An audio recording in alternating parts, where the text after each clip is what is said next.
പ്രഭാഷകൻ 47 അധ്യായം. ദാവീദ്.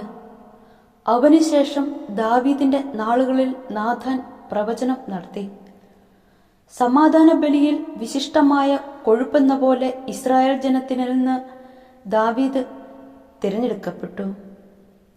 അവൻ കോലാട്ടിൻ കുട്ടികളോടുകൂടെ എന്ന പോലെ സിംഹങ്ങളുമായും ചെമ്മരയാട്ടിൻ കുട്ടികളോടുകൂടെ എന്ന പോലെ കരടികളുമായും കളിയാടി. അവൻ യൗവനത്തിൽ കവണയിൽ കല്ല് ചേർത്ത് കരം ഉയർത്തിയപ്പോൾ ഗോലിയാത്തിന്റെ അഹങ്കാരം തകർത്തില്ലേ? ആ മല്ലനെ കൊന്ന് അവൻ ജനത്തിന്റെ അപമാനം നീക്കിയില്ലേ? അവൻ അത്യുന്നതനായ കർത്താവിനോട് അപേക്ഷിച്ചു. തന്റെ ജനത്തിന്റെ ശക്തി വർദ്ധിപ്പിക്കുന്നതിനു വേണ്ടി ഒരു യുദ്ധവീരനെ കൊല്ലുന്നതിന് അവിടുന്ന് അവന്റെ വലത്തുകരം ശക്തമാക്കി. 10,000ങ്ങളുടെ മേൽ വിജയം വരിച്ചവൻ എന്ന് ആർത്തു വിളിച്ചുകൊണ്ട് അവർ അവനെ മഹത്വത്തിന്റെ കിരീടം അണിയിച്ചു. കർത്താവിന്റെ അനുഗ്രഹങ്ങളെ പ്രതി അവർ അവനെ സ്തുതിച്ചു. ചുറ്റുമുള്ള ശത്രുക്കളെ അവൻ തുടച്ചു മാറ്റി.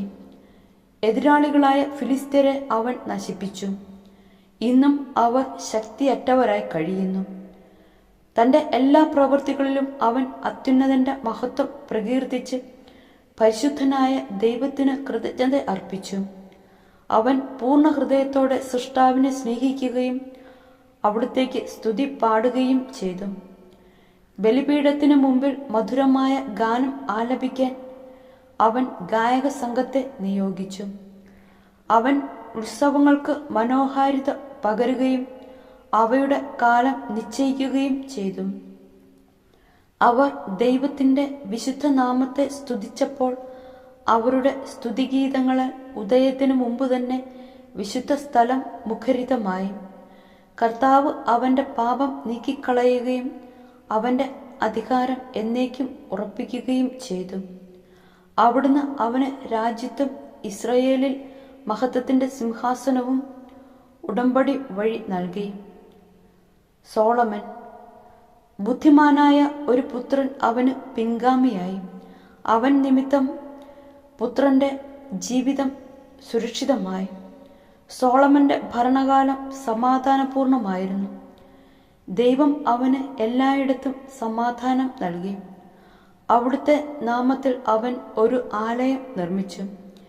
എന്നും നിലനിൽക്കുന്ന ഒരു വിശുദ്ധ സ്ഥലം ഒരുക്കി. യൗവനത്തിൽ തന്നെ നീ എത്ര ജ്ഞാനിയായിരുന്നു! നിന്റെ വിജ്ഞാനം നദി പോലെ കവിഞ്ഞൊഴുകി. നിന്റെ ജ്ഞാനം ലോകമാസകലം വ്യാപിച്ചു. അതിനെ നീ ഉപമകളും സൂക്തങ്ങളും കൊണ്ട് നിറച്ചു. നിന്റെ പ്രശസ്തി വിദൂര ദ്വീപുകളിൽ എത്തി. സമാധാനപൂർണമായ ഭരണം നിമിത്തം നീ പ്രിയങ്കരനായി. നിന്റെ കീർത്തനങ്ങളും സുഭാഷിതങ്ങളും ഉപമകളും പ്രത്യുത്തരങ്ങളും ജനതകളെ വിസ്മയാധീനരാക്കി. ഇസ്രയേലിന്റെ ദൈവമായ കർത്താവിന്റെ നാമത്തിൽ തകരം പോലെ സ്വർണവും ഈയം പോലെ വെള്ളിയും നീ ശേഖരിച്ചു. എന്നാൽ നീ സ്ത്രീകൾക്ക് അധീനനായി. അഭിലാഷങ്ങൾ നിന്നെ കീഴ്പ്പെടുത്തി. നിന്റെ സത്കീർത്തിക്ക് നീ തന്നെ കളങ്കം വരുത്തി. സന്തതി പരമ്പരയെ മലിനമാക്കി. അവരെ ക്രോധത്തിന് ഇരയാക്കി. നിന്റെ ഭോഷത്വം അവർക്ക് ദുഃഖകാരണമായി. അങ്ങനെ രാജ്യം വിഭജിക്കപ്പെട്ടു. എഫ്രായിമിൽ നിന്ന് ഉദ്ധതമായ ഒരു രാജ്യം ഉയർന്നു വന്നു. കർത്താവ് ഒരിക്കലും കാരുണ്യം വെടിയുകയോ തന്റെ സൃഷ്ടികൾ നശിക്കാൻ ഇടവരുത്തുകയോ ഇല്ല. അവിടുന്ന് താൻ തെരഞ്ഞെടുത്തവന്റെ പിൻഗാമികളെ തുടച്ചു മാറ്റുകയോ തന്നെ സ്നേഹിക്കുന്നവന്റെ സന്തതി പരമ്പരകളെ നശിപ്പിക്കുകയോ ഇല്ല. അതിനാൽ യാക്കോബിന് ഒരു ഗണത്തെയും ദാവീദിന്റെ വംശത്തിൽ ഒരു സന്തതിയെയും അവശേഷിപ്പിച്ചു. റഹോബോവം, ജെറോബോവം. സോളമൻ പിതാക്കന്മാരോട് ചേർന്നു. അവന്റെ സന്തതികളിൽ ഒരുവൻ സ്ഥാനമേറ്റു. വിഡ്ഢിത്തത്തിൽ ഒന്നാമനും വിവേകത്തിൽ ഒടുവിലെത്തവനും ആയ റഹോബോവാമിന്റെ ഭരണം ജനങ്ങളുടെ കലാപത്തിന് കാരണമായി. നെബാത്തിന്റെ പുത്രൻ ജെറോബോവാമും ഇസ്രയേലിനെ തിന്മയിലേക്ക് നയിച്ചു.